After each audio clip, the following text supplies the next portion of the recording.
Good evening. The time is 6:15 and we are ready to begin our June 3rd, 2025 Brooklyn Borough Board meeting and hearing. Ms. Church, can you please call the roll? Good evening and welcome. We will start with the council members. District 33, Ressler. District 34, Gutierrez. Thank you. District 35, Hudson. District 36, Ose. District 37, Nurse. District 38, Aviles. Name, please.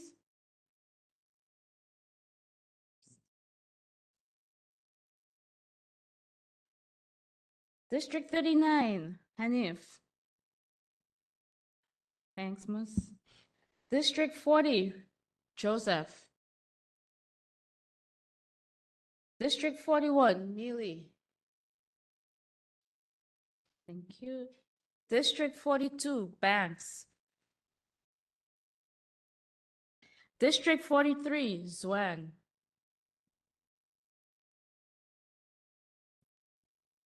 District 44, Felda. District 45, Louis. District 46, Narcisse. District 47, Brannan.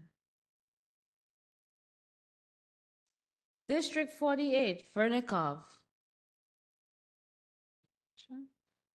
District 50, Carr.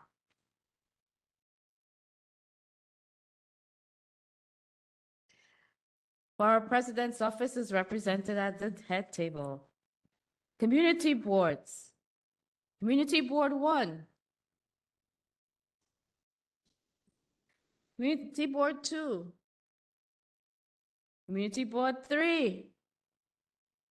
Community Board 4. Thank you. Community Board 5. Community Board 6. Community Board 7. Thank you. Community Board 8. I didn't see you. Community Board 9. Community Board 10. Community Board 11. Community Board 12. Community Board 13. Community Board 14. Community Board 15. Community Board 16. Community Board 17. Who? Name? Trisha? Thank you. Community Board 18.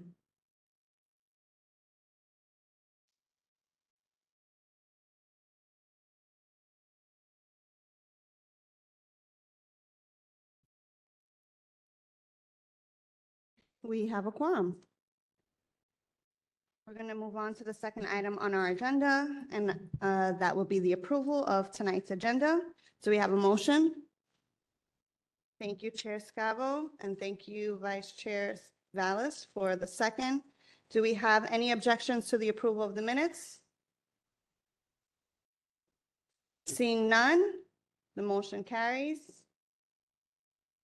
We're going to, the agenda, I'm sorry. We're going to move on to the approval of the minutes for our May 6, 2025 meeting. Do we have a motion or do we have any discussion on the minutes? Okay, we have a motion from Chairperson Weatherspoon. Do we have a second? Thank you. Is there any discussion on the minutes? Any objection to the approval of the minutes? Seeing none, the motion carries. And we're going to move on to our Borough Hall and Borough Board member updates. Ms. Church, can you provide our Borough Hall updates? Sure. Good evening once again, and thank you for coming out to this meeting on what someone described as the most beautiful day of 2025 so far. Just a couple of things.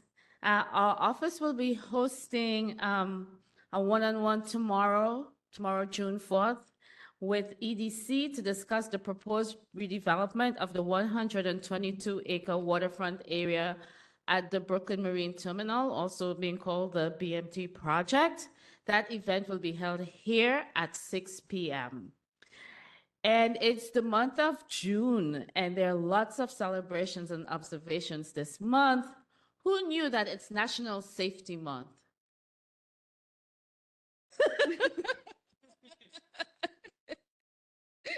And it's also National Outdoor Month to encourage people to go and enjoy the outdoors after the long winter. But here in New York and across the nation, there are many parades and events that highlight our diversity. So we encourage everyone to go out and join at least one event as we celebrate Puerto Rican Heritage Day, Caribbean American Heritage Month. Of course, it's Pride Month, Juneteenth, and let's not forget our fathers. And that is all from Brooklyn Borough Hall. Anyone else with updates, please indicate. Oh, I didn't know that. Thank you. Do we have any Borough Board member updates? Going once. Okay, we have Chairperson Witherspoon in the back. Please wait for the mic for the recording.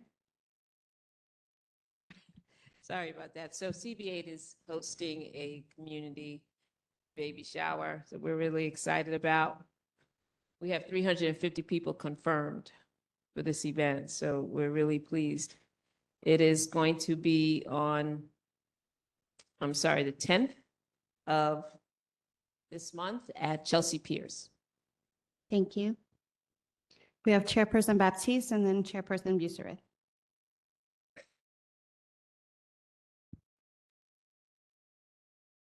Thank you very much, Madam Chair. Very quickly, so the recommendation regarding downstate was scheduled to be submitted as of June 1st. So right now we are just waiting for that recommendation to come out. My understanding is that recommendation is going to go to the governor's office, who will at that point approve. So we're just thanking everyone who has supported and provided testimony. We're asking everyone to please stay vigilant as well. From what we suspect, there's definitely a lot more work that will have to happen, a lot more conversations around that. So there is a group of civic organizations that is trying to organize a coalition around that. So they're hoping to schedule some meetings or some conversations around that just to see where we land with respect to the budget and what the next steps will be with respect to downstate. So I want to again thank everyone who's participated in that. Second piece I had as well is an announcement for Community Board 9. We are scheduled to have our community fair, which is scheduled for this Saturday, June 7th. It is going to be at Dr. Ronald E. McNair Park, directly across the street from the Brooklyn Museum. We have vendors, we have agencies, we have service providers who want to be there. It's a great opportunity. It's a great opportunity to just interact and enjoy a nice June day. And everyone is welcome. Thank you. Thank you. We have Chairperson Buserit and then Chairperson Camacho.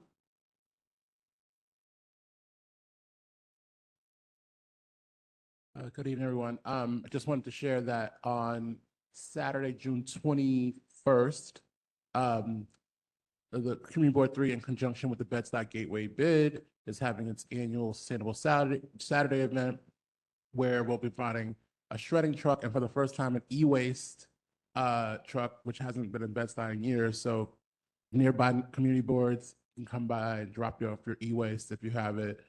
It's going to be at Marcy Plaza, which is at Marcy and Fulton Street, from 10 a.m. to 2 p.m. Thank you.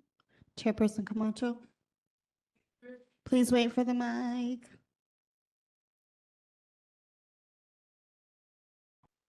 June 5th, between 10 and 2 p.m., Irving Square Park in Bushwick, Shape Up Bushwick event.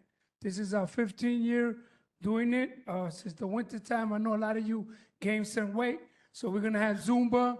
We're gonna have, everybody's gotta be in shape for the summer if y'all gonna wear your bathing suits, all right? Thank you. Thank you. Are there any more Borough Board updates? Okay, seeing none, we're going to move on. Item 5 is unfinished business. We don't have any listed. Do we have any? Okay, we have Chairperson Caesar with some unfinished business. That's true, but I'm not the Knicks. So I know we all saw it. It hurt. I had to say it. I had to say it. I had to say it. But I'm not Yikes. Rose, so that's another story. Yeah. So the first unfinished business is just following up on the publication of the attendance report. And so I did look under the community board section of the Borough Board website. I didn't see it. So I'm just asking in terms of when it will be up there and just reconfirming that its intended placement is in the community board section of the Brooklyn Borough Board website. And then the second question I have is, can the demographic info for the Brooklyn Community Board applicants be shared with the community boards? So I know for Community Board 14, we would love that information just to see if any of our outreach for this past community board application cycle made any headway or not. I'm sure my fellow chairpersons have other ideas with what they would like to use that information. So that's my second piece of unfinished business, asking that the demographic info of the people who did apply for the Brooklyn Community Board spots be shared with the chairpersons of the Brooklyn Community Boards. Thank you. I'm going to take it from you. We have a demographic. Publication of the attendance will be done. I'm not saying it's not a priority, but there are other things still going on with the appointment process that we going to complete before. And it also requires the posting to the website. The report itself is done. It's just making it look pretty and getting it onto the website. So it'll go up soon, we promise. The demographics, we're working on that right now. As you're aware, we publish an annual demographic report that will show the individual numbers for each ward. And I will check if we can do raw numbers. Yeah, For the boards. I'm not sure about the raw numbers, but because it's a charter mandated report, we can obviously share that with the community boards and the public. But what you're specifically asking of all the applicants in the raw numbers, we have to just double check. Do we have any other unfinished business? Okay, seeing none, we're going to move on to communications and reports. As you all know, today is a public hearing. We will first start with a presentation from EDC, so EDC can start to come to the podium.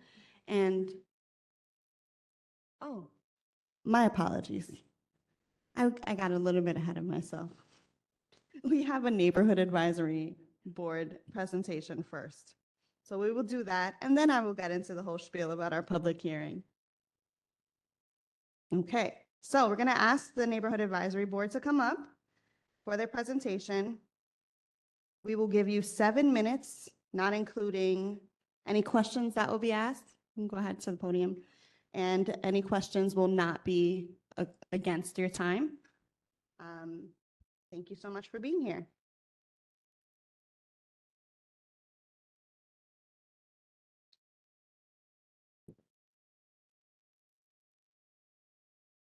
Good afternoon, everyone. My name is Elizabeth Adedeji, and I am a Brooklyn Borough Manager with DYCD's Intergovernmental Affairs and Public Engagement Unit. I'm here joined with my Senior Director. Anita Antonetti. Linda Mario Ramos.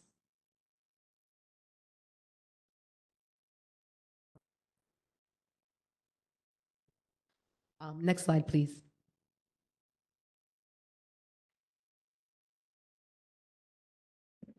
So first, I'll start with DYCD's mission. DYCD, the New York City Department of Youth and Community Development, invests a network of community-based organizations and programs to alleviate the effects of the poverty and to provide opportunities for New Yorkers and communities to flourish. DYCD's vision statement. DYCD strives to improve the quality of life of New Yorkers by collaborating with local organizations and investing in the talents and assets of our communities to help them develop, grow, and thrive. Neighborhood advisory boards, short for NAB, are part of a national initiative called Community Action, established to include communities in decisions on programs and services that will alleviate the effects of poverty. Next slide, please. We're going to have a very short history. Anybody around in 1964 here? Me.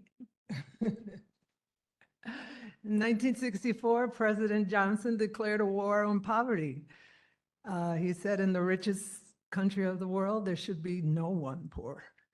And in that, this program was founded to help people alleviate the effects of poverty so that they could succeed and provide for their families. So at that time, the program, the funding used to come from the federal government directly to community-based organizations all around the country. But in succeeding administrations, they decided to tighten the strings to the funding. So they made it a community block grant, which goes to the state. And they did some other tightening also along the way. Many of you who are on the community board, it started in New York City with the community boards. They were called the community planning boards, right? The Chavel knows. So that's why you'll see when you get to our maps, our boards are similar. We have 16 boards in Brooklyn. And they go along the lines of the community board, but the issue is that people have to reside in a neighborhood development area, which is an area that is at least 20% or 20% of the population is at the federal poverty level. Could be higher, but it can't be lower. Lower, they're not eligible. Even though poverty is there, they're still there. It can't be a neighborhood development area. And people move around. People always move around, you know. Even now, people can't afford to live places and they have to move. So along the years, the NAB bylaws were created. These are groups of people that come together and tell DYCD what programs are needed in their community. And we do a community needs assessment, which we're going to do this year again. We have to do it every 3 years. So it's coming soon. It'll be within the next 2 weeks, we'll be publishing it. And we hope you all will fill out and you will get your constituencies to fill out and tell us what's needed in their community. So Mr. Camacho's on one of the boards also. And it's not a contradiction to be on the board you know, there's nothing wrong with community board members also being on the neighborhood advisory boards. Next slide. Okay, so neighborhood advisory boards, the NABs, are comprised of residents who assist with identifying programs, priorities, and specific geographic areas within the city called Neighborhood Development Areas, NDAs. The work of the NAB is carried out with the assistance of assigned DYCD NAB liaison, that's us. The NAB liaison provides technical assistance and guidance to ensure compliance with DYCD and CSBG policies and procedures. Next. So this is how it's broken down. So as Anita mentioned, there's 16 in Brooklyn. We have a total of 41 NDAs throughout the 5 boroughs. There's 16 in Brooklyn, 11 in Bronx, 8 in Queens, 5 in Manhattan, and 1 in Staten Island. New York City currently has 41 neighborhood advisory boards, as I mentioned, in neighborhood development areas, NDAs, communities in which 20% of the population is at the federal poverty level. Each NDA has a NAB. Each NAB consists of up to 12 members representing the low-income residents of that NDA. The minimum age to join is 16. 6 members are nominated by DYCD. The other 6 are nominated by public elected officials' offices representing the NDA. All members are appointed by DYCD or 2 for 2 3-year terms. The NAB members fulfill their responsibilities by conducting community needs assessment, which Anita just mentioned. That's every 3 years, and we have one coming up this year. The last one was in 2022. To determine program and service needs of the community. The work is done by surveys and public hearings in each NDA. Evaluating community needs according to the results of the CNA to set program priorities and funding levels. So this is how we will determine what the next program in each community will be, based off of the feedback that we get from these surveys. Evaluating community needs according to the results of the CNAs to set program priorities and funding levels. Partnering with DYCD to review and evaluate program proposals during the request for proposals and open submission period. Attending all board meetings. So that is essentially the role of a NAB member. Okay, next slide, please.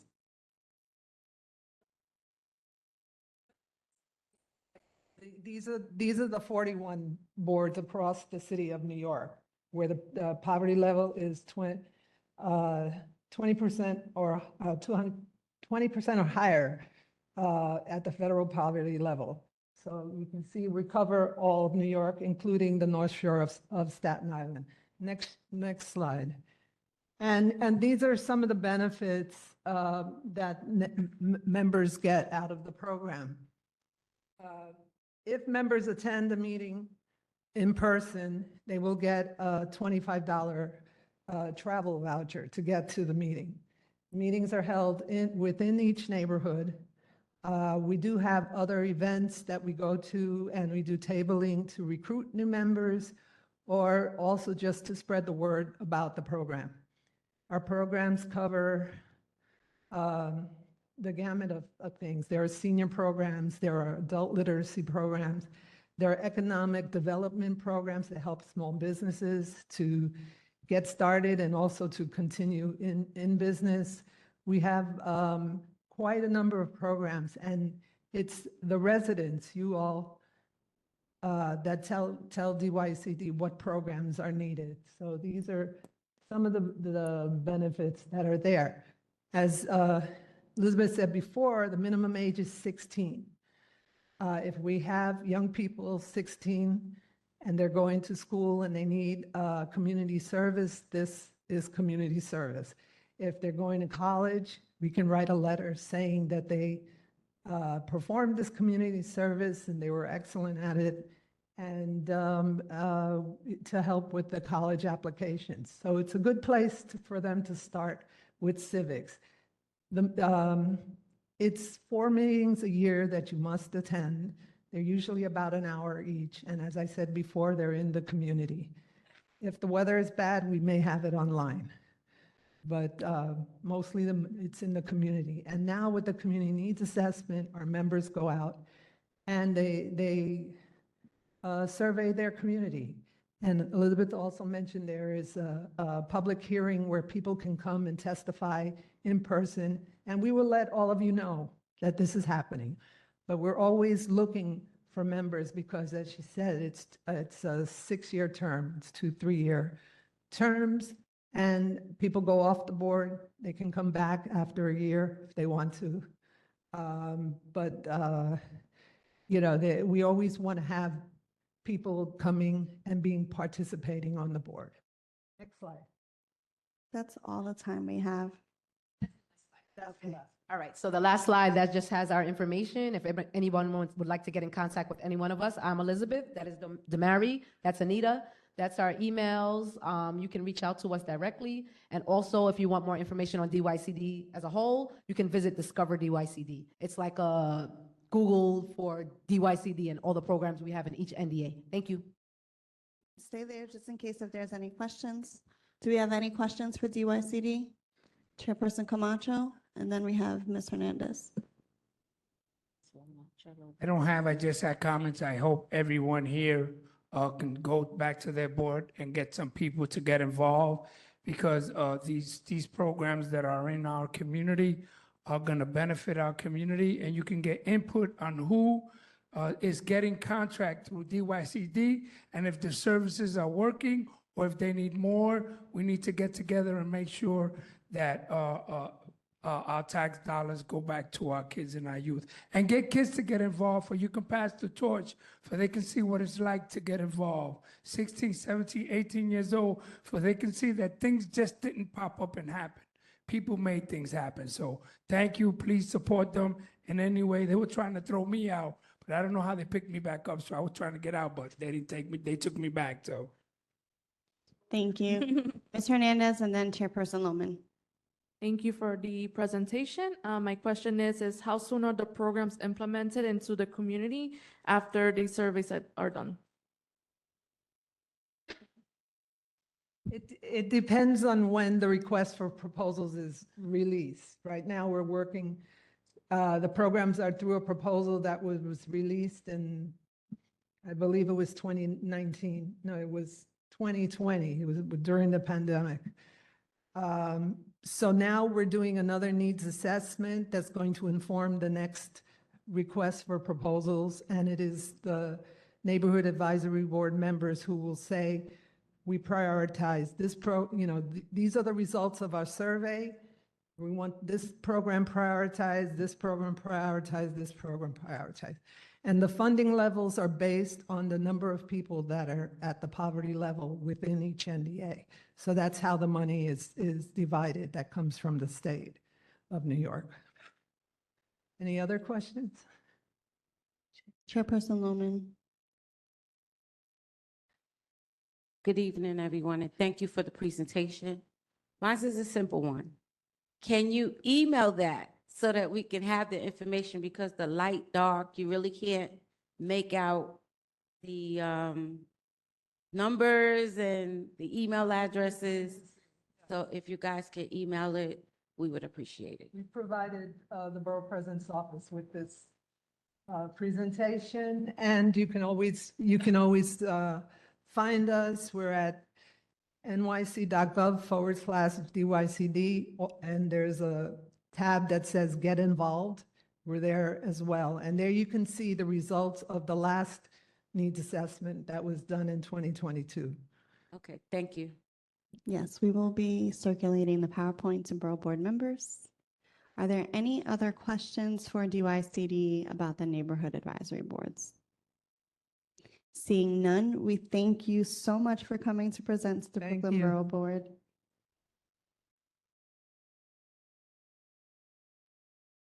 Okay, so now that we are at the level of public hearing, I will explain how we will do the public hearing. We will have EDC come up, and you can start to come to the podium and provide a presentation. We will allot about 20 minutes. We know that everyone does want to speak, and we want to give them time to explain the presentation. After the presentation, we will allow members of the public to speak first, because this is a public hearing. You will be allotted 2 minutes for your testimony or your questions, and then we will have Borough Board members who can ask questions to EDC. Okay? It is 6:43. The floor is yours. Okay, wonderful. Good evening, everyone. Thank you so much for having us this evening. My name is Julianne Herskowitz. I'm a Senior Vice President at the New York City Economic Development Corporation. I'm joined by a few of my colleagues from EDC, Greg Banger. He's passing out the presentation so everyone can have a copy, Gabe Seidel and Haya Rizvi. And then also the police department, specifically Inspector Gorman, you'll hear from him after the presentation just to share a few words. So thank you guys for coming. Parks Department also should be here, but they may not. Elizabeth, wonderful. Thank you so much. Great. So we're pleased to present to the Borough Board tonight the Broadway Junction Public Realm Plan for your consideration. He said pointed to the laptop. Sorry about that. For your consideration of 4 discretionary land use actions as part of our Uniform Land Use Procedure application. Over the past several years, EDC and the city have been developing a 3-pronged approach to advance long-term equitable growth in Broadway Junction and the East New York IBZ. The first of these strategies, to the farthest left, is focused on bringing long overdue investment to the public realm in this community. We are pleased to share that we have $130 million in city and federal funding allocated to this project to improve pedestrian safety, create better access to transit, and build new, beautiful, and accessible public open space in and around Broadway Junction Station. We're also working on creating new opportunities for equitable growth in the East New York IBZ. And this is focused on activating city-owned land and furthering workforce development opportunities and trainings in this community. And of course, all of this work is underpinned by our relationships and partnerships with the local community. For the past 3 years, we've completed engagement and partnerships with Councilmember Sandy Nurse, Community Boards 5 and 16, local businesses and community organizations, which have focused on gathering feedback on those public realm investments, as well as priorities for the East New York IBZ. So on the next slide, although not part of the land use actions that you are reviewing, we want to take a short moment to share our progress in the East New York IBZ as we work to strengthen this historic industrial hub and secure its future as a thriving employment center in this community. Earlier this year, we celebrated the opening of a new 3,500 square foot facility for a nonprofit recycling organization called Sure We Can. That's the small blue dot. I know it might be hard to see on the top. Hopefully you can see on your slides that you're holding. After years of illegal dumping, we worked with our agency partners to clean up and license this small city-owned lot located at East New York Ave and Van Sinderen Ave. We are also pleased to share that we recently completed a $9 million renovation and modernization of the East New York Industrial Building on Powell and Pickens Streets, and we welcome 2 new MWB businesses in the green economy who lease the remaining space in that building. Finally, the last 2 sites, so Sackman, which is all the way to the left, and then Williams Avenue, kind of center of the IBZ. We launched a multi-site RFP for 2 city-owned sites in the IBZ where we are looking to sell or long-term lease these sites. The first, as noted, is Sackman. It's been underutilized by the city for decades, and we're happy to finally put this up for disposition through this public RFP. And then the second is 116 Williams Avenue. This is a site that's currently the Help Women's Shelter, which will be relocating to a nearby new facility, thereby resulting in the building being decommissioned and available for new use. Engagement with Councilmember Nurse, CBs 5 and 16, and the local community has been critical to guiding the economic development work in the East New York IBZ and public realm projects in Broadway Junction. Since 2023, we've held a number of public meetings, workshops, presentations, site tours, and tabling sessions. And we look forward to gathering more feedback on the public realm project through this process and as we start design later this year. I'm going to turn it to Hyatt to speak to the next slides. It's okay. I don't know if it's actually working. Hi, everyone. Thanks, Julianne. Hi, Rizvi, AVP at Neighborhood Strategies at EDC. Today, Broadway Junction is a transit hub with incredible transit access, but a degraded public realm. Within Broadway Junction Station, 5 subway lines meet in a station that is overcrowded with poor connections and a lack of accessibility between lines. Around the station, public land is largely occupied by NYPD and MTA-controlled operational sites enclosed by fences with overgrown shrubs that are often littered with garbage. Overhead infrastructure in this area creates dark and unsafe conditions for pedestrians. Pedestrian safety is made worse by inconsistent sidewalks, which are frequently obstructed by parked vehicles or permanent fences. In 2023, the city announced $130 million of public realm investments with the goal of creating safer, more comfortable streets and open spaces. Knitting together public and private investments, at the core of this work, we're taking back public land for public use. This project will complement the MTA's $400 million investment in Broadway Junction Station to make all subway platforms at the station ADA accessible, with 7 new elevators and a new station entrance on the east side of Van Sinderen Avenue. This project will deliver 2 new public open spaces, the first an extension of Callahan Kelly Playground to reclaim the full extent of the parkland around the station head house by relocating the current Transit Police District 33 station to another nearby site. And the second, a smaller public plaza across the street on the east side of Van Sinderen, on property that is currently occupied by the MTA. The two streetscape projects, one on Van Sinderen between Atlantic Avenue and Fulton Street, and the second on Broadway between Jamaica Avenue and Truxton. These projects will prioritize creating safer streets for all modes of transportation, improving connections between neighborhoods, as well as the subway and the LIRR. EDC has released RFPs to procure design and engineering teams for both the streetscapes projects and the Callahan-Kelly Playground extension, which are currently in the procurement process. We anticipate that design for all of these projects will start later this year. And we will continue to gather feedback from the community as we progress the design.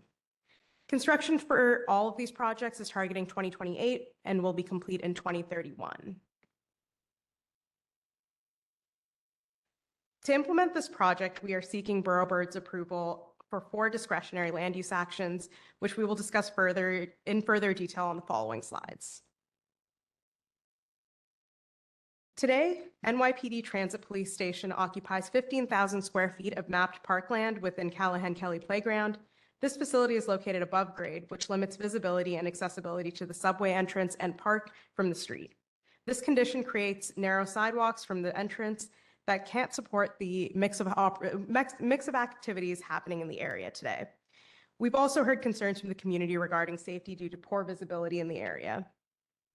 On the aerial image on this slide, you can see the green outline. That's the proposed footprint for the new plaza. That would significantly improve the condition on Fulton Street and Van Sinderen Avenue. To implement this new plaza, known as Callahan-Kelly Playground Extension, we're seeking a site selection action. This land use action will allow us to deliver a ½ acre of new public open space, thereby extending Callahan-Kelly Playground to create a combined total of over 4 acres of open space. Regrading at the corner of Fulton and Van Sinderen Avenue will enhance visibility and access to both the Broadway Junction Station entrance and the park, which will better accommodate pedestrian volumes as well as improving wayfinding. Amenities and design of this space could include new seating, public art, vendor space, and plantings, the details of which will continue to be developed through the design and engagement process. To accommodate the new Callahan-Kelly Playground extension, the existing NYPD transit facility that's located at the Broadway Junction Station must be relocated.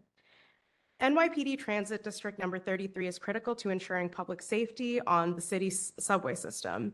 The station is located above grade and adjacent to the Broadway Junction Station entrance, as shown in white on the aerial image. The NYPD station is severely deteriorated, and it's not meeting the department's operational daily needs today. The existing building has insufficient space for office and administrative uses, and the facilities such as locker rooms and restrooms are cramped, and the police station can't really support the needs of its changing PD workforce. The second land use action before the community board is needed for the city to relocate NYPD 2 blocks south to a portion of 1508 Herkimer Street and acquire a new,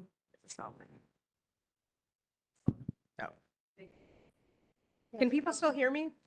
For the recording, we need to speak closer to the microphone. Sure. Yeah. The second land use action before the community board is needed for the city to relocate NYPD 2 blocks south to a portion of 1508 Herkimer Street and acquire a new purpose-built building for NYPD Transit Bureau 33rd District. The new station will be a 4-story, 35,000 square foot building.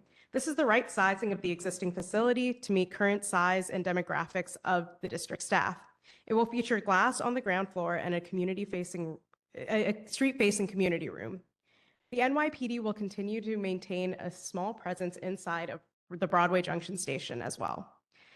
The new facility will also provide off-street parking for the district's vehicle fleet, which will reduce NYPD parking on the streets around Broadway Junction Station.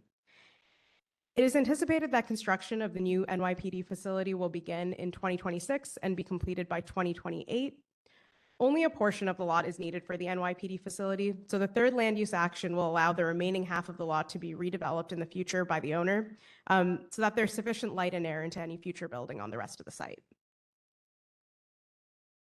The last component of the planned public realm improvements is to transform an MTA-controlled parking lot on the southeast corner of Van Sinderen Avenue and Fulton Street into a new 5,000 square foot public plaza. The site of the future Van Sinderen Plaza is currently occupied by MTA parking and operations for the ADA construction project. The lot is fenced off from the street and does not create a comfortable pedestrian experience on the surrounding sidewalks. The last land use action will allow the city to develop a new public plaza on this lot.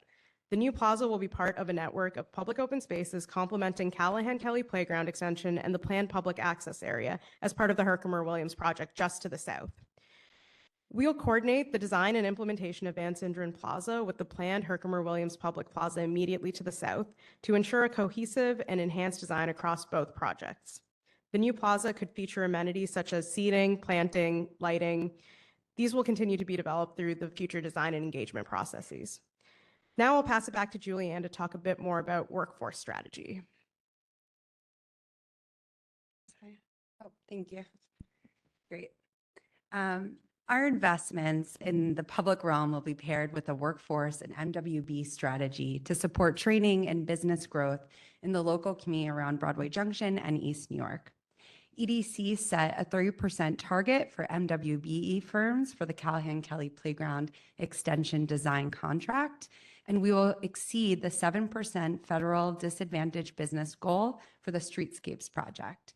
EDC's Construct NYC program is also prioritizing local businesses in its forthcoming cohort to ensure that more local businesses are pre-qualified to participate in the construction of EDC's public realm projects in the area.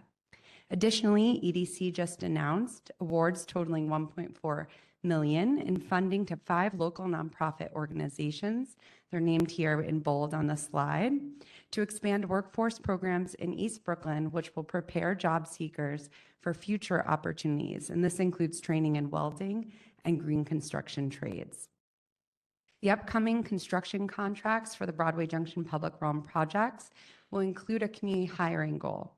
This means that 30% of all labor hours are performed by residence-based community hires, which will prioritize NYCHA residents and residents from economically disadvantaged areas, including East New York, Cypress Hills, Brownsville, Ocean Hill, and Bushwick. The Broadway Next slide, please. Thank you. The Broadway Junction Public Realm project will reclaim space for the community by delivering 2 new public open spaces next to Broadway Junction Station. Paired with our streetscape improvements on Broadway and Van Sinderen, our investment will improve access to transit and throughout the area, making streets safer for all users. The dilapidated NYPD Transit District Number 33 facility will be relocated from Broadway Junction Station into a new building that will better meet the department's operational needs so they can better serve the millions of commuters who use the city's subway system. These improvements are bolstered by expanded workforce development opportunities for the community and a larger neighborhood-wide strategy to advance economic growth in the East New York IBZ by activating underutilized city-owned lots. As we advance these public realm investments, we will continue to engage the community to ensure that community voices are represented in the process and the overall design for the investment. So thank you so much. That concludes our presentation. Before we go into Q&A, I would love to invite Inspector Gorman up to share a few words about what this means for the Transit Bureau and NYPD overall. Thank you.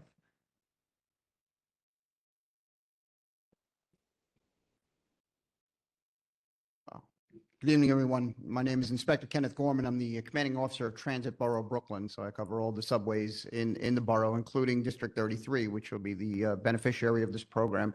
I just want to first thank the Economic Development Corporation and the community boards for taking this on. Right now, District 33 is servicing 200 members of our service, civilian and uniform members of our service. The facility is very old. It was built for an obsolete police department, which is the New York City Transit Police, which no longer exists. And by my guesstimation, I would say probably built for less than 100 people and now servicing over 200. Since the Transit Police became part of our department over 30 years ago, obviously they've taken on a lot new responsibilities, and obviously the technology has upgraded tremendously from the infrastructure that we have there in the facility. So for us and our people, it would be a huge benefit to have a newer facility. Something like if you've ever been down to Coney Island, that facility is about 30 years old now, but it's a world away from District 33. So you can get an idea of, that's 30 years old and still, much, much ahead of where we are in 33. More importantly, though, it's the service to the community. As we make way for more community space in and around Broadway Junction, and we move a block and a half away, we'll also be providing community space. So like was mentioned earlier, there will be a community room. Some of you may have seen a new project that we did in the 116 precinct in Queens that included a community room. That's going to be accessible to everybody, not only in that community, but throughout that has needs to use that community, right? So whether it be community groups, whether it be our Explorer programs, which is the children that, come and spend time with police officers, that's going to be a room that's going to be, accessible to everybody in the community that may need to use it. In addition to that, the new placement of the new facility, I think there's another component that may not have been mentioned. I know at one of the community board meetings, there was a question about security at the local Long Island Railroad station, which is the East New York station at Atlantic Avenue. Our facility will now be very close to that station, providing an additional security there, as well as making it a lot easier for us to work with our MTA partners there, the MTA police. In addition, some of the other benefits you may see right now, as we are part of an MTA facility, the MTA is responsible for the maintenance of our facility, right? And obviously that's tough for us, but it also drains their resources as well. When we go off system, as we would say, that would be solely the responsibility of the New York City Police Department. So we'd not be draining those MTA resources either. So that's resources that are going back into the commuters. So there's a lot of benefits to this program. I think it would be great for really hardworking cops. The cops in District 33 have major crime down about 20% throughout the year in 2025 so far. You got a lot of hardworking cops here that could use that, but also, the community will benefit tremendously. Adding space, like I said, in addition, adding space for rooms for juveniles, whether they be juvenile offenders or juveniles in need of services that we don't have right now. Prayer rooms that we've added to our facilities that we really don't have space for now in a lot of our older facilities. Lactation rooms that we use. There's a lot of things that we're providing, not only the community, but our officers that this would provide room for. So it sounds like a tremendous project to me. I thank everybody involved, and I'll take any questions if you need. Okay, before, if we just have Elizabeth come up real quick to also share a few words as another co-applicant on the project. Thank you, Inspector. Good evening. My name is Elizabeth Ernish. I'm a planner with the New York City Department of Parks and Recreation. I also worked in this building for 12 years, so it's a little odd to be back, but delighted. And I was part of the team that worked on the capital strategy for the Callahan-Kelly reconstruction that was finished in 2023. And I'm very delighted to be part of EDC's Broadway Junction public realm improvements, especially the Callahan-Kelly extension piece. Some of you might remember, I don't know if you were here in 1982, but that was once Park. It was Park from 1943 until 1980, when it was converted to a different use. And usually when that happens, the park is not returned to public use. But in this time we have the investment, we have the resources to relocate the police and provide them with a state-of-an-art facility, and then reprogram that space as park. So it's really exciting. I'm delighted to be here. It's finally the dot on the explanation point of Callahan-Kelly. So thank you. Thank you so much. Do we have any questions? Chairperson Lohman?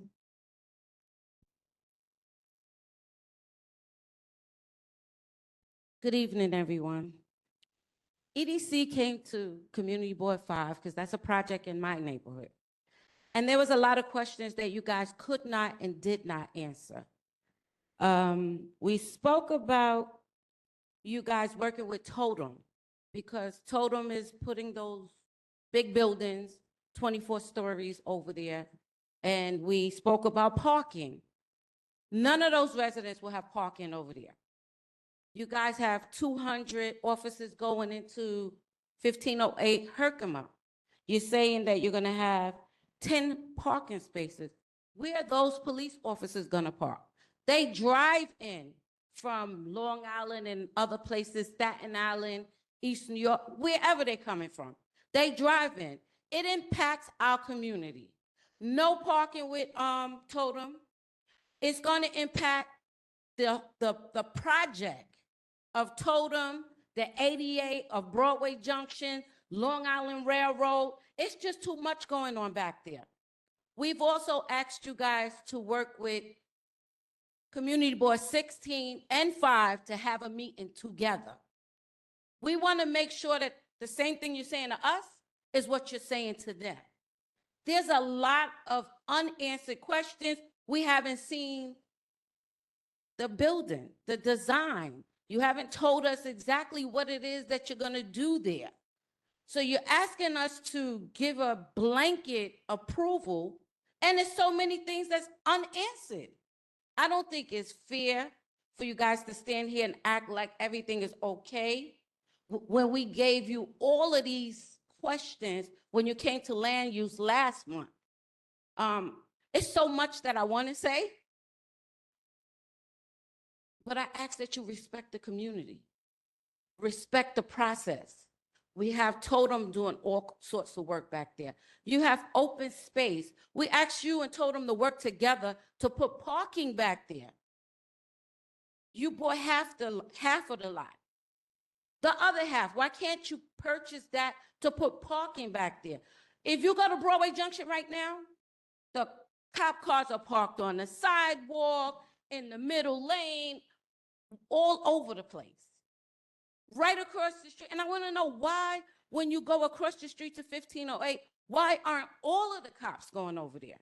Why do you still need to have property on MTA property? You're saying resources going back? We need resources to connect the Long Island Railroad to Broadway Junction.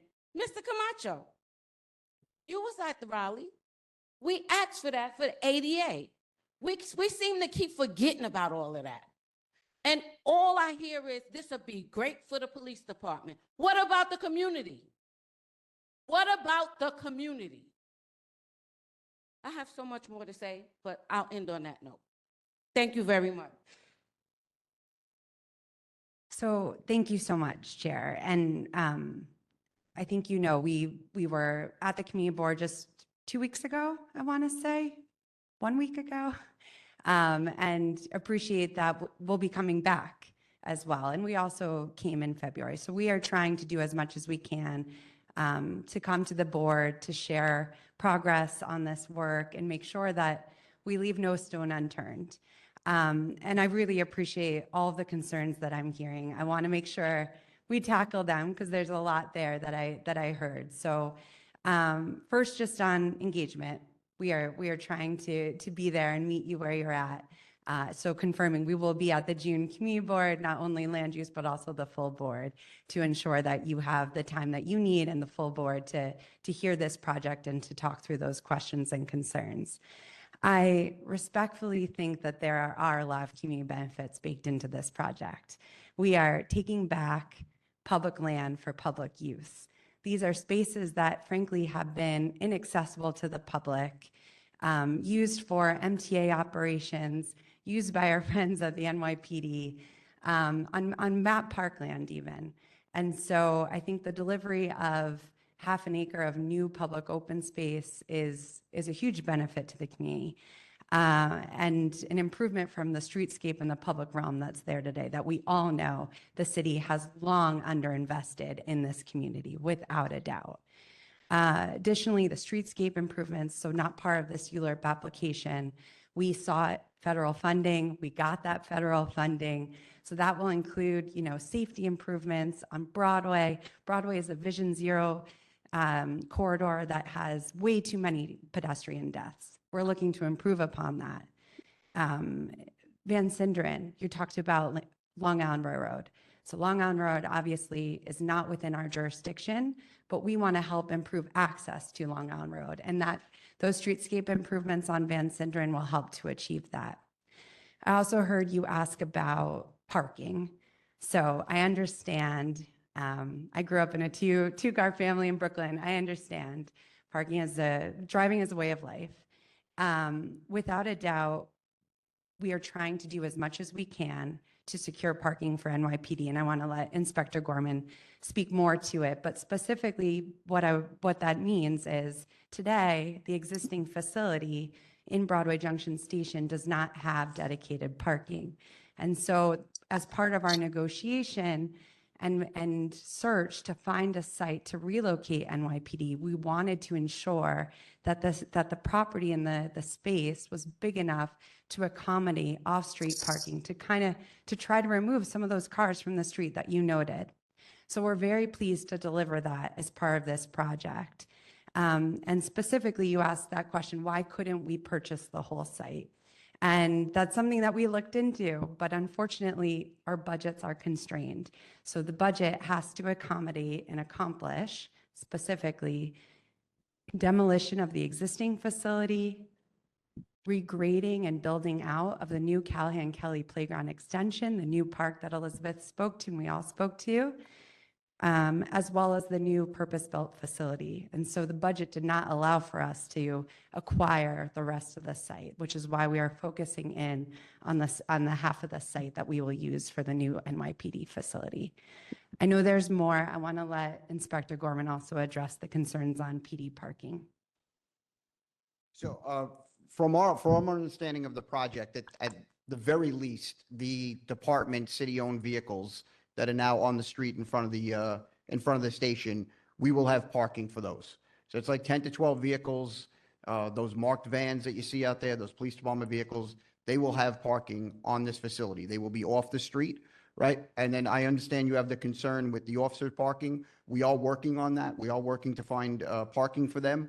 I think being close, and this is just conjecture, I admit, but being closer to the railroad, I think you'll probably have more officers commuting that way, since it'll only be about a block walk from the railroad.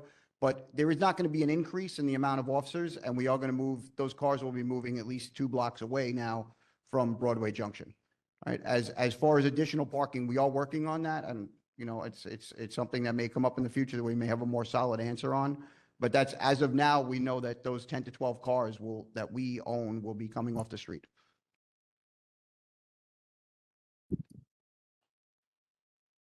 We need you to take the mic.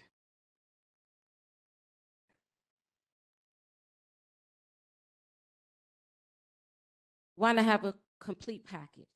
You're saying the officers going to be taking the train from Long Island Railroad? That's not going to happen. Anybody that live in that area see the amount of officers that you have that park on MTA's property now. And if you're saying that you're going to have 400 officers, it's going to be more. No, the number of officers is not, I don't mean to cut you off. The number of officers is not going to change. It's only going to be 200. Right. That's what we have there now, and there's no plans to increase that right now. And 10 parking spots. Well, that, like I said, those are going to be the department, city-owned vehicles will be able to get off the street right That's now. not even realistic. Right. And I'm not going to go back and forth. No, I understand. Listen, it is an absolute legitimate concern about the parking on the street with that many officers there. I understand we have different tours and different days, so it's not going to be 200 officers there at all times. Probably be less than a third of that at any given time. But it is an absolutely valid concern, and it is something that we deal with throughout the city, and we address on a constant basis with our officers to make sure that we're addressing the parking conditions. But So I I'm get just it. going to say this and sit down. Mm. CB5 do not approve of it. Do not approve of it. Come back to the table like we asked with CB16 so that we can all talk and work this thing out. We do not approve of it. Thank you. District 37, and then CB 16.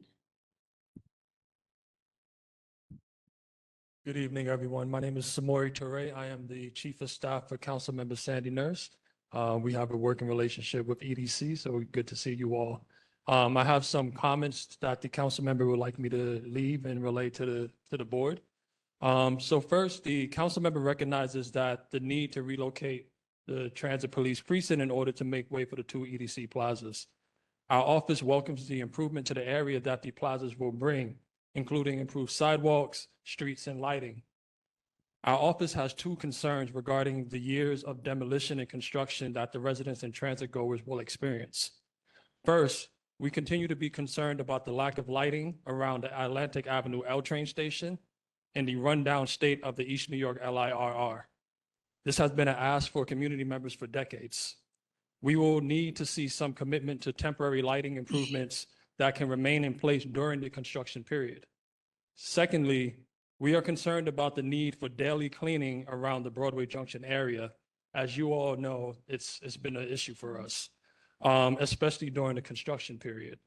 We would like to see a commitment to daily cleaning around the area to ensure community residents who will live in this area will not endure construction debris for decades more and are not experience even more trash and litter than normal. Our office will continue following the deliberations of Community Board 5 and Community Board 16 and the residents that will be impacted in the area. EDC and other stakeholders, we will continue to monitor as you all move through the ULURP process. So Ms. Lohman, if you have any concerns or issues, continue to relay them to us, and then we'll just continue being the conduit between the Community Board and the EDC as well. Thank you. Thank you. We have Ms. Brewer from CB16 next.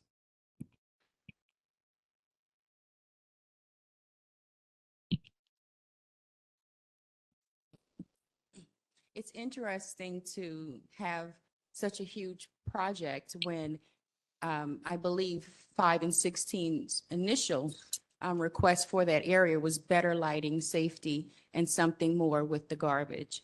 I would like for you to revisit the plan for the Sackman Street site. I believe in tonight's presentation, you mentioned something about long-term leasing and or sale. And then I would like to ask about your plan for public restroom.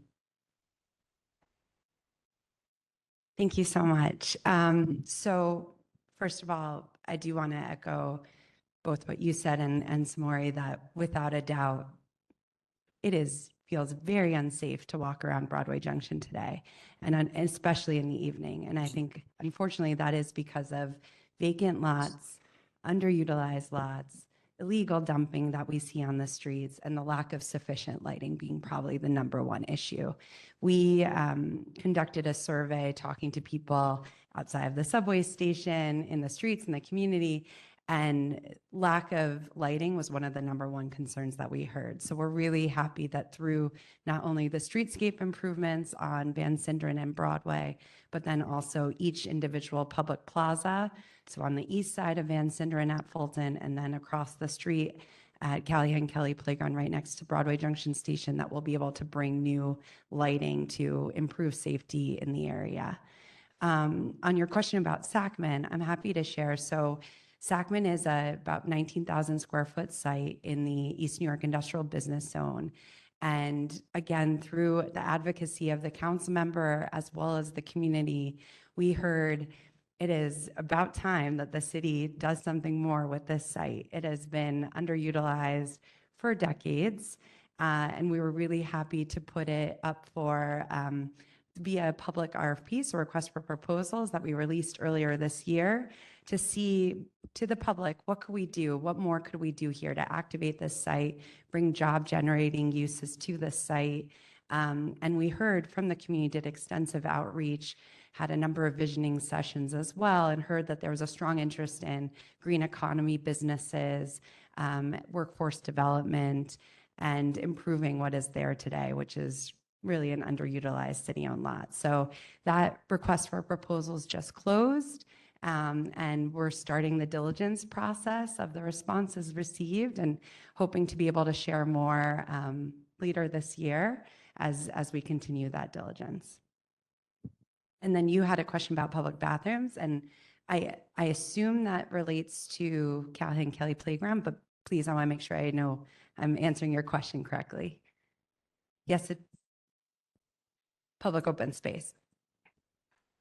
Yeah, of course. So Elizabeth, I'd be happy to bring you up. So thankfully, and this is in the appendix in your presentation on the second to last slide, we have here plans regarding a new public bathroom in Callahan Kelly Playground right next to the new public open spaces. I don't know if you're able to pull up that slide. If not, it's the appendix. It's the Callahan Kelly Playground public bathroom. And as I mentioned previously, the park was renovated in 2023, but that design process started in 2017, which is the same time that the MTA started their planning process for the ADA subway improvements. And so we had to coordinate with them. They're our neighbor. And our original plan for Callahan Kelly included a bathroom, but the MTA, because of the work related to the expansion, asked us to put a pause on that. But now the bathroom has been rolled into their overall project, and it will go directly to the north of the, if you know where the ventilation building is, near Sackman Street. MTA is building it as part of their overall project. They will start putting in utilities in the fall of 2026, and with completion of the new bathroom in 2028 before the new public plazas open. Ms. Espinal. Thank you. Thank you for the presentation. Community Board 1 board member here. And my comment is, as you reimagine these designs for these projects, think about parking for community residents, because, you know, people have cars. They use their cars for family outings on weekends. They use their cars to go to work. When they come back, it's very difficult for people to find parking. So as you reimagine these open spaces, please have in mind that people need to park their cars. It really affects the quality of life of people when they come back home and they can't find anywhere to park. Sometimes it takes them an hour to find a parking spot. So as you redesign and take up all these open space, please think about parking for community residents, because it really affects their quality of life, not finding parking anywhere. People have cars. They want to use their cars to take their families out on weekends or use their cars to go to work.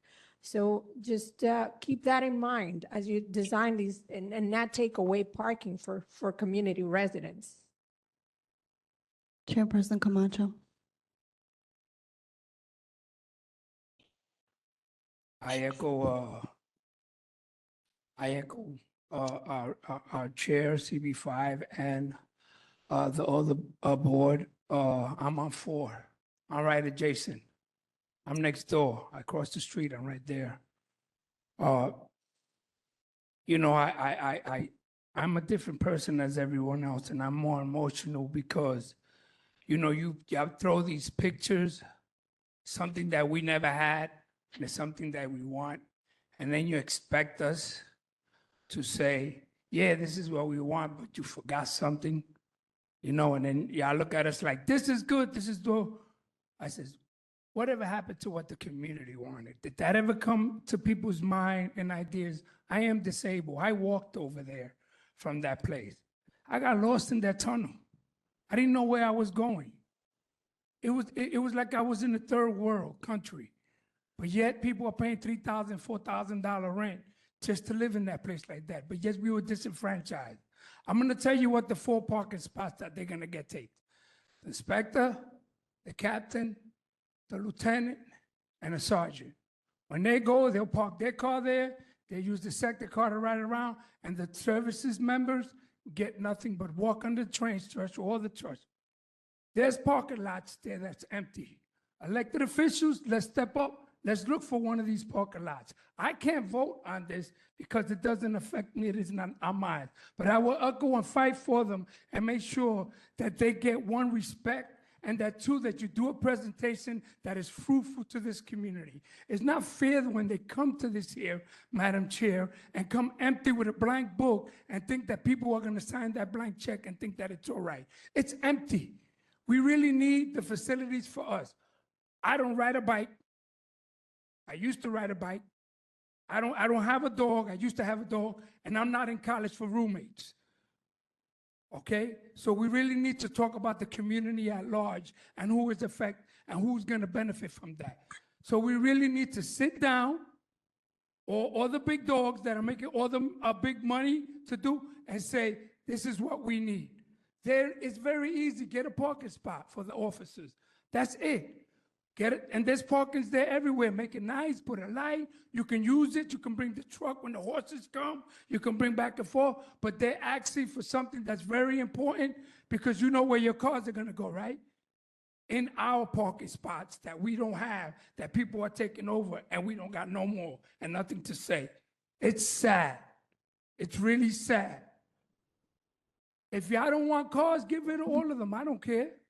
But we really need to accommodate us too. Listen to us once and for all. Why we always got to beg for something? We're asking for.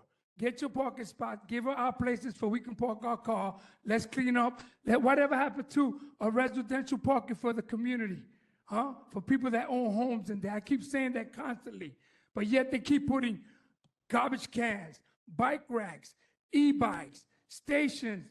Now the preacher's gone, and we don't get nothing. Homeowners and people that are disabled. I walk here, and it's hard for me to get. So we really need to find somewhere for them. Council person, you got a lot of lots over there. There's a lot of lots. They can walk. You heard what he said.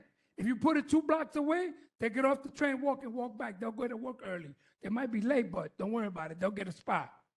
Thank you, Chairperson Camacho. We have Council District 46.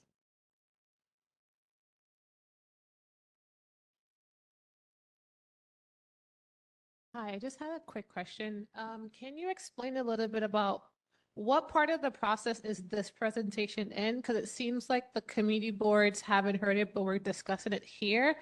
And I guess from here, can you elaborate a little bit more on what actual input does the community have in changing this presentation? I mean, what this looks like? Because I think the frustration that a lot of us tend to have, even in council offices, is that we get this quote unquote community outreach, community input, and then the community shares their heart of what they want to see.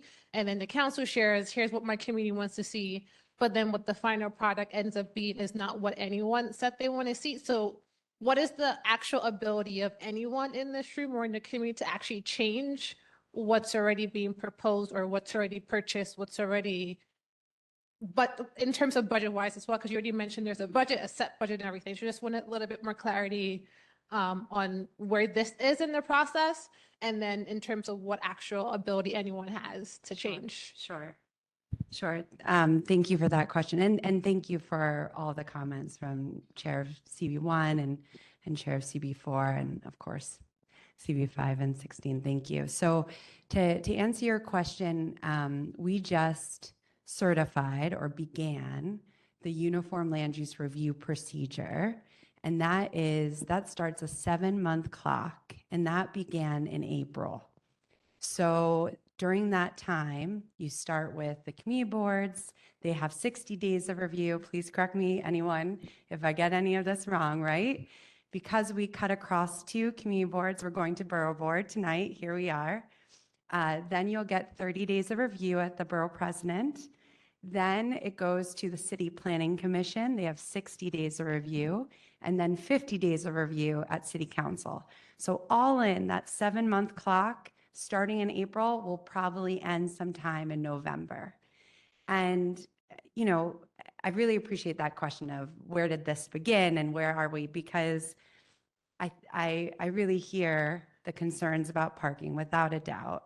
At the same time, this project itself, the idea of the public realm investments and the idea of relocating NYPD was originally announced in 2023. And during that time, we, in fairness, Chair, we started conversations about the public realm exclusively. We were focused on what do you want to see in this public open space? How can we improve upon the condition that is there today? And so most recently, we've been talking about NYPD. And so I understand that that may feel new and more recent. And NYPD hasn't been with us always. So that it's nice to have you guys at the table with us, because it is so important to hear directly from them and from Transit Police in particular. So I want to say it's a little harder to answer your second question about what can be changed. First, I want to make sure everyone understands nothing has been purchased. No city funds have been expended. We have the city funding allocation, which is amazing. If I may, if you'll indulge me for 1 second, I have worked in this community for 10 plus years. I know that's nothing in comparison to the residents who live here. I have never been able to secure city capital funds to improve Broadway Junction and the surrounding area until this past year. So for me personally, it's very gratifying to be able to actually have funding because we all know nothing happens without funding. So this is a change from past attempts to do anything here. But in terms of that question of what can be changed, the community has a voice. Community Board 5 and 16 have a vote, an advisory vote, and the Borough Board will be voting as well. And so you have the right to share your ideas and voice your opinions and concerns. But in terms of this site, the site that we have identified for the new NYPD station, this was after an exhaustive search. That's also a slide. Actually, if you don't mind going on the next slide, that highlights, oh, he's not there. I'm sorry, you don't need to go back. It's no longer working. Okay, sorry. If you could just go forward one. Yeah, this is also in the appendix, but just to highlight, we have pounded the pavement and surveyed all of these sites because the city actually, outside of the park, sir, we do not own any land here. So it's MTA owns a ton of land. We need to tell MTA to do more with their land. But the city owns the park, and that's how we honed in on the one site that we honed in on because we did an exhaustive search and looked at all these sites. We had to be within a 2-block radius of Callahan Kelly Park, where the existing transit police station is today, to try to find a site that would fit the space, accommodate some parking spaces, and be big enough to accommodate the new right-sized facility. So that was an exhaustive search that we did. And you can see here, red are all the sites that did not work. Yellow were sites that we started to look through, but then ruled out as they could not deliver the project on a fast timeline. And that's how we landed on 1508 Herkimer. And I do just want to reiterate one other thing that the inspector said, which is that NYPD is operating there today. And this is a bigger facility, yes, but no change in officers from what is there today. So therefore, we don't hope or expect a change in impact. Do we have any more questions or comments for EDC?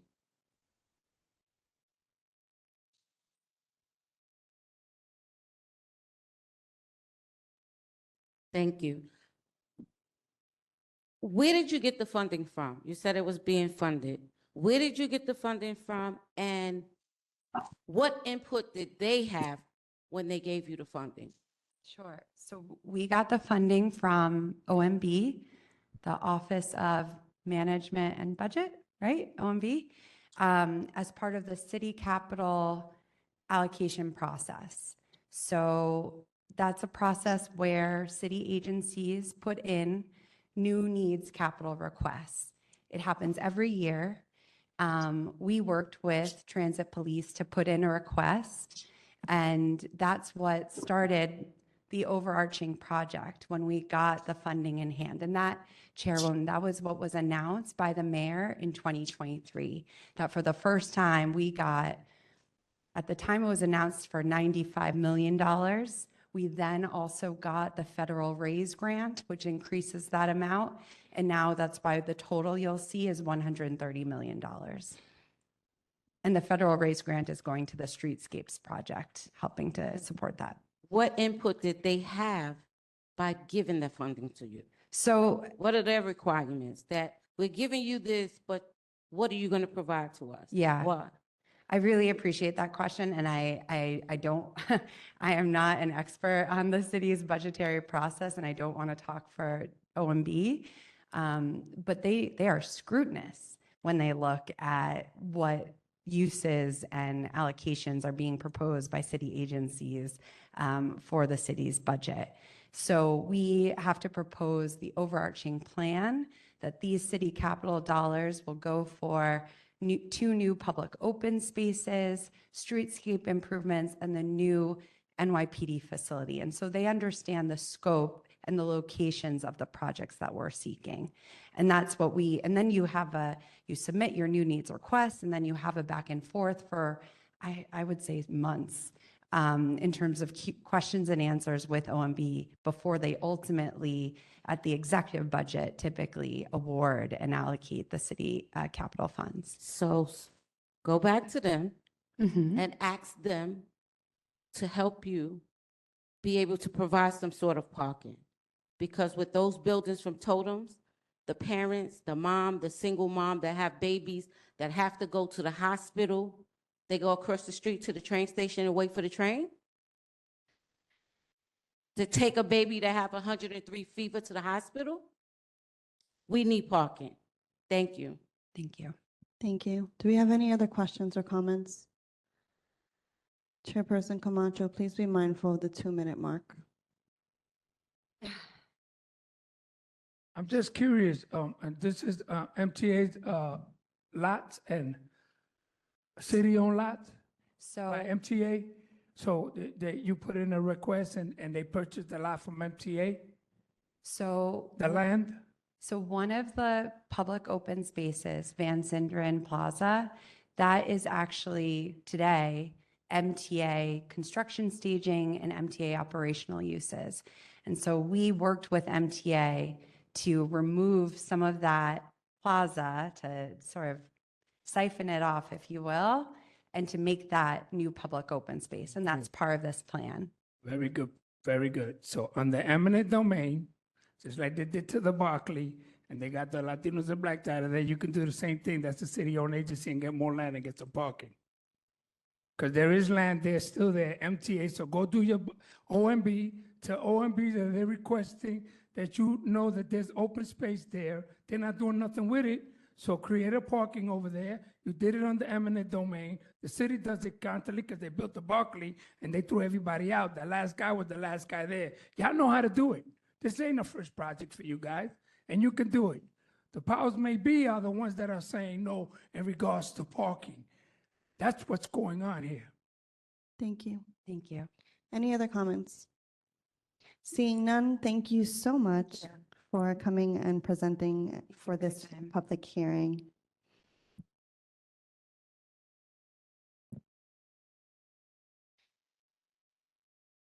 As we move out of the public hearing, we're going to continue on with our agenda. We're up to number 7 for other business. We have the expiration of the open meetings law hybrid provision. Do we have any discussion on open meetings law?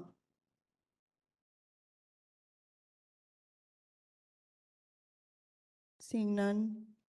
Chairperson Pena, do you have something to say? You can. Okay, Chairperson Pena. He had a very interesting question, so I'd like him to share it with the board. Thank you. Julio, CB7. I had asked a question earlier about members joining virtually and counting towards quorum. My understanding is that if someone is at a location accessible to the public, that they would count towards quorum. The only reason why I ask is that sometimes it's easier for me to get to like my boardroom than to come here, particularly on days when I have to work late. So that was just a question that I would hope we can get some clarity on, because if so, it would solve people being able to join virtually while also maintaining quorum. Okay, so under the open meetings law, the requirement is for quorum to be in person first. And with the presence of a resolution, under the extraordinary circumstances, members would be able to be remote. It doesn't necessarily require a publicly noticed location. However, the Borough Board does not have a resolution for a hybrid provision or any video conferencing provision, so that would not apply to the Borough Board as of now. We do have this item on our agenda every single month in the hopes that we can continue having conversations. But as of right now, there is no resolution, and according to our bylaws, we need to be in person. And so that helps me segue to part B of other business, our Borough Board's Bylaws Committee. Would our chair like to talk to the board about our amendments or proposed amendments? Sure. You all should have received a copy of the proposed amendments that the bylaws committee put together. It was on the table, but if not, we will hear from our committee chair. Thank you very much, Madam Chair. First of all, I just wanted to start with a thank you to the members of the Bylaws Committee. I wanted to thank Chair Margaret Brewer from CB16. I wanted to thank Rosemary Espinal from CB1. I wanted to thank Chair Teresa Scavo from CB15. I also want to give a very, very sincere thank you as well to the Borough President's team, to Caroline Church, the Director of Community Boards, and to Karina Lozada Smith, the General Counsel, who also helped advise this process. This is something that we know as a board, we've had conversations about the bylaws in terms of it was antiquated. I believe that the last revisions were made in around 2007. So we felt that there were a number of provisions, a number of items that have just been a little bit rough in terms of our operations. So this was something that we had deemed it necessary to create a committee to review the bylaws and to come up with some recommendations. So what you have here in front of you are the results of that conversation. So the recommendations of the committee are as follows. And please just as a reminder, what you have are the recommendations. This is not the entire bylaws, but these are the recommended changes. So with respect to membership, this is mainly a language change. We want to make sure that Section 1 reads that the board consists of the borough president, the city council members, and the chairperson of each community board or their designees. So just so that way the language is cleaner and smoother and identifies that whoever are the designees of the borough president are actually part of the borough board as well. So for Article 2 meetings, one of the changes that we recommended were regular public meetings shall be held monthly with the change except for the months of July and August. We wanted to make that change so that way it's more consistent with the way community boards operate as they are on hiatus for the months of July and August per the city charter. So we wanted to make sure that that was clear and that the board operated similarly, understanding that we don't necessarily have access to the full membership of the borough board over the summer months. Additionally, we recommended a change to Section 6, where it read at least 72 hours prior to each meeting, the borough president's office shall prepare and distribute the agenda for the meeting. No item shall be acted upon that are not on the agenda except for the recommendation by any board member and a 3/4. Was that a change, I believe? I'm sorry. I don't know if we want to change it or not. Okay.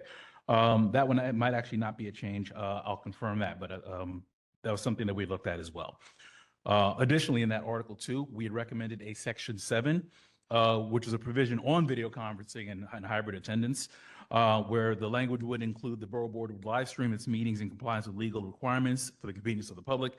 However, board members must physically be present at the meeting location to be counted towards quorum. This is a conversation that we are looking to carry into next year.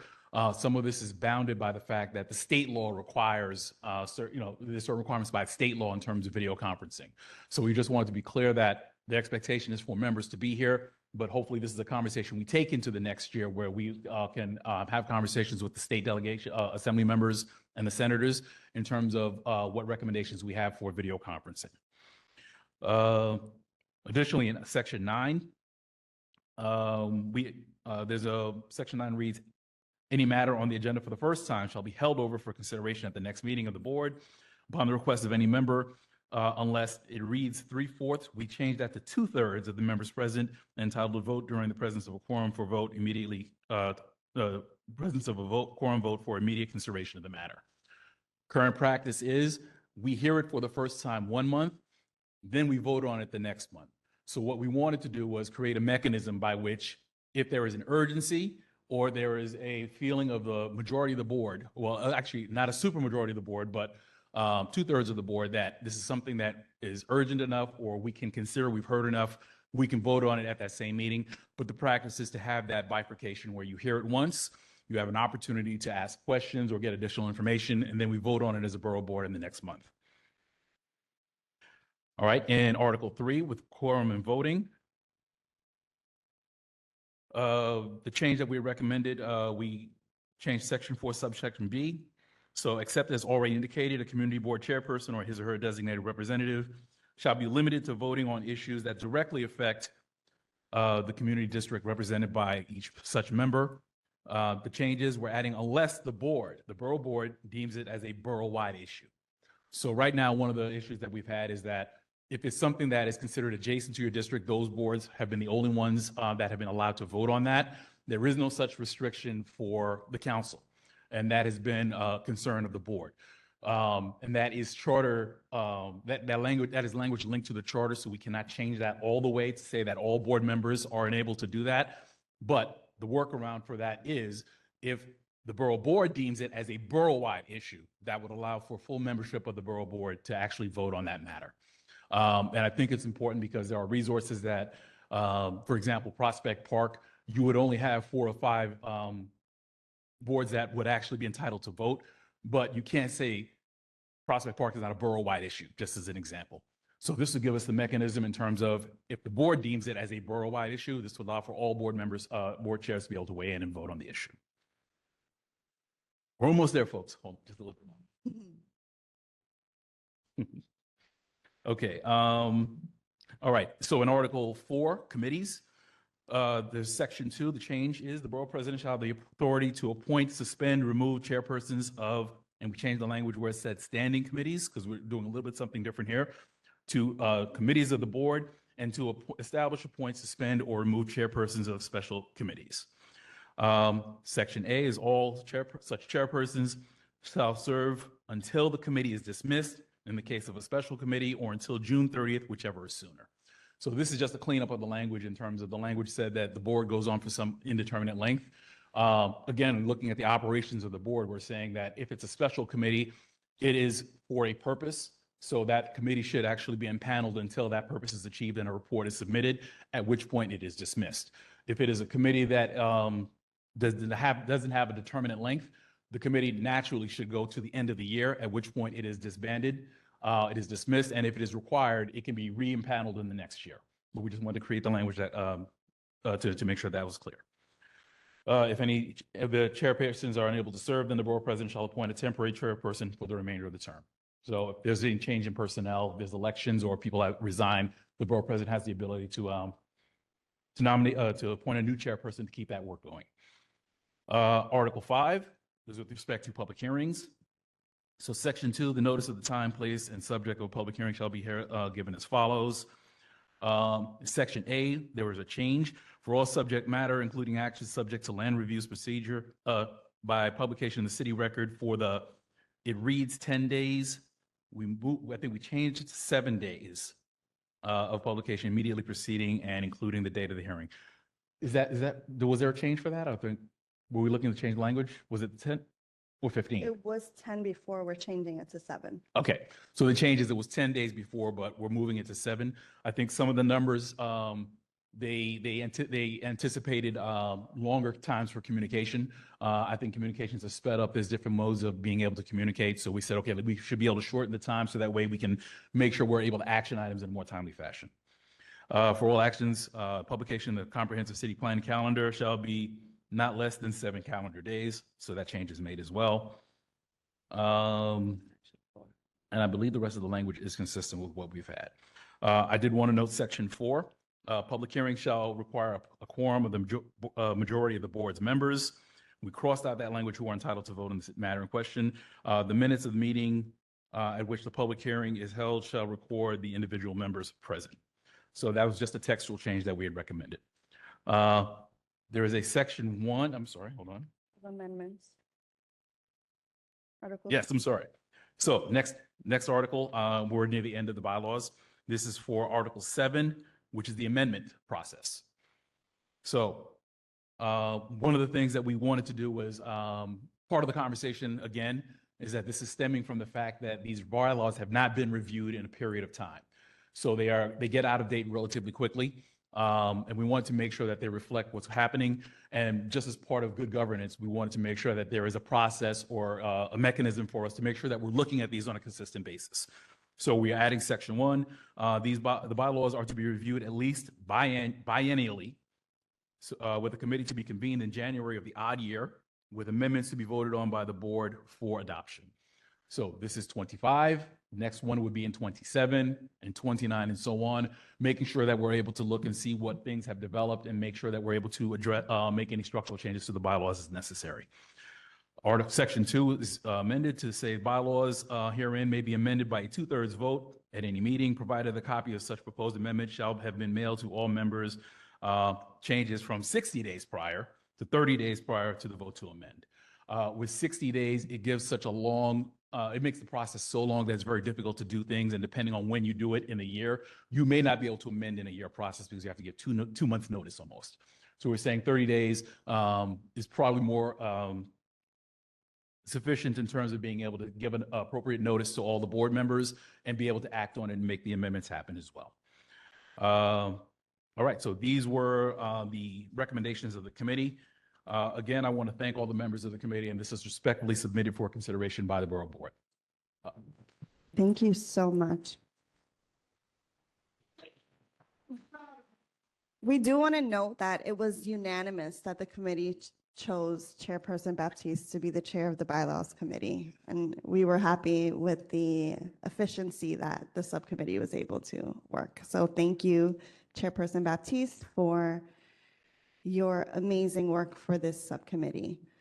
As you all just heard, the bylaws state that we cannot amend the bylaws until 60 days have lapsed from the proposed amendments. And so we will revisit this after 60 days. But we have it in there so we can do amendments quicker.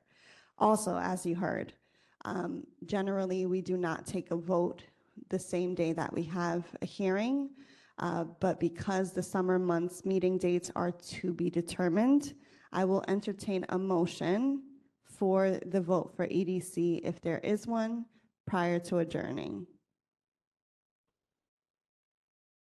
Well, because you are CB7, you're not one of the community boards. So this is CB5, 16, and all the council members as well as the borough president.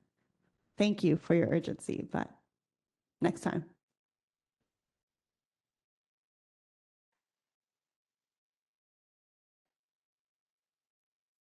Correct. Yes. So there's no urgency. If there is no motion, we will revisit it at the next meeting.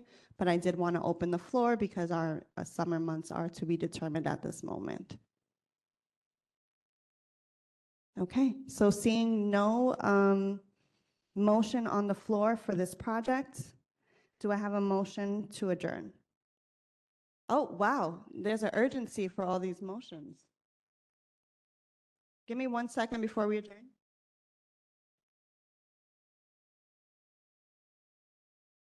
Okay, so I saw one motion. Did I see a second? Oh, okay.